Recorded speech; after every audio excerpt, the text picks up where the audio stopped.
Hello दोस्तों, आज फिर हम एक नई वीडियो के साथ आए हैं। आज का हमारा टॉपिक है नॉन कन्फर्मिटी रिपोर्ट। ये कब बनाई जाती है, कौन बनाता है, कब बनाई, कैसे बनती है, कौन इसे क्लोज करता है, क्यों होती है नॉन कन्फर्मिटी, क्या है इसका मतलब। तो नॉन कन्फर्मिटी इसके नाम से ही पता है कि जो चीज़ कन्फर्म नहीं है उसे बोलते हैं नॉन कन्फर्मिटी। फॉर एग्जाम्पल, हमने कोई चीज़ बाय करी है, हमने कुछ जूता लिया एडिडास का और वो परचेज करने के बाद हमारे घर आया, उस पर लिखा हुआ एडिबास, तो ये क्या हो गया, नॉन कन्फर्मिटी। तो इसी तरीके से इंडस्ट्री में चलते हैं। इंडस्ट्री में हमने कोई चीज़ मंगाई, कोई डायमेंशन है, हमने उसको 10 mm की अगर थिकनेस की सीट मंगाई है, वो हमें मिली 11 mm या 9 mm, क्योंकि 10 mm पे जो टॉलरेंस है वो है ±0.2, तो उसके हिसाब से वो क्या होगी, नॉन कन्फर्मिटी। अब बात करते हैं सिस्टम की। अगर सिस्टम में ISO में या IATF में लिखा हुआ है कि आपके पास जो भी आपकी रिक्वायरमेंट है 4 से लेके 10 नंबर क्लोज तक, वो आपके यहाँ पे फुलफ़िल होनी चाहिए। फॉर एग्ज़ाम्पल, हमारे पास कंपनी में जो भी प्रोडक्ट बन रहा है उसका जो स्कोप है वो उसके अंदर डिफ़ाइन होना चाहिए। अगर वो पार्ट हम ऑटोमोटिव में बना रहे हैं तो हम IATF के लिए अप्लाई कर सकते हैं। अगर वो ऑटोमोटिव के लिए नहीं बन रहा तो हम सिर्फ ISO ले सकते हैं। ISO जेनरिक है, किसी भी उसके लिए ले सकते हैं, तो वो स्कोप की NC हो जाएगी, नॉन कन्फर्मिटी है।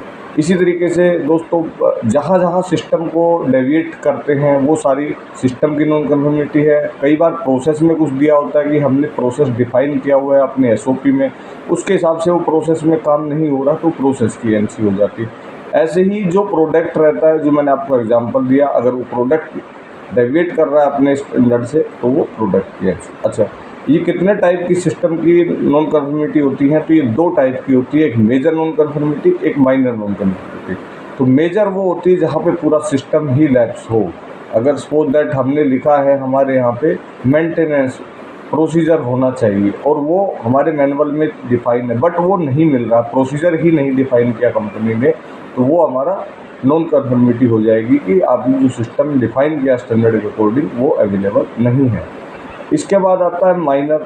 अगर हमने कोई चीज़ चेक करी, कोई मशीन का पैरामीटर है, वो हमने 10 मशीनों में से किसी एक मशीन पे सिर्फ डेविएट कर रहा है, बट आगे उसका कंट्रोल डिटेक्शन दोनों है और वो आगे कस्टमर एंड तक उससे कोई प्रोडक्ट पे इम्पैक्ट नहीं पड़ रहा है, ये हम रिस्क एनालिसिस करके इसको चेक करके तब हम इसको माइनर नॉन कन्फर्मिटी में करते हैं।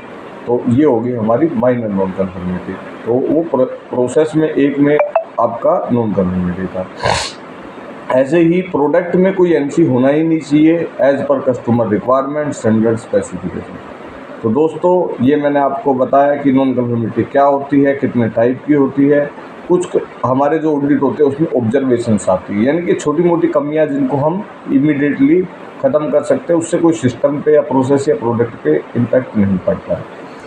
तो इसके लिए अभी जो IATF स्टैंडर्ड है उसका कारा करके ऑनलाइन पोर्टल है, उस पर जाके नॉन कन्फर्मिटी हमें सबमिट करनी होती है। नॉन कन्फर्मिटी सबमिट करने के लिए हमारे पास करेक्शन यानी कि इमीडिएट एक्शन होना चाहिए, जैसे मैंने कापा में पिछली बार बताया था।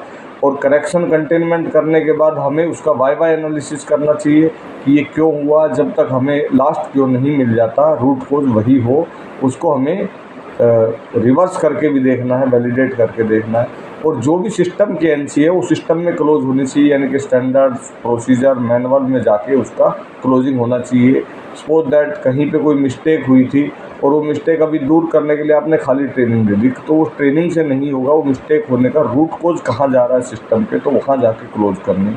इसके बाद करेक्टिव एक्शन होता है, जो हमने वाई एनालिसिस किया उसका रीअकरेंस ना हो, इसके लिए हमने जो एक्शन लिया वो करेक्टिव एक्शन। इसका इफेक्टिवनेस इम्प्लीमेंटेशन होता है, ये हमने जो रूट कोज लिया है, करेक्टिव एक्शन दिया, वो इफेक्टिव है या नहीं है, इसके लिए हमें 2 अनदर सैंपल लेने होते हैं। कई बार ऑडिटर भी आके ऑन साइट रीवेरीफाई करता है कि आपने जो NC के एक्शन दिए थे वो एक्सेप्टेबल है या नहीं है, तो इसके बाद वो NC रिपोर्ट कन्फर्म होती है। थैंक यू दोस्तों, धन्यवाद। आप लोग मेरी वीडियो को शेयर करिए, ज़्यादा से ज़्यादा लाइक करिए और अपने दोस्तों को शेयर करिए, सब्सक्राइब करिए।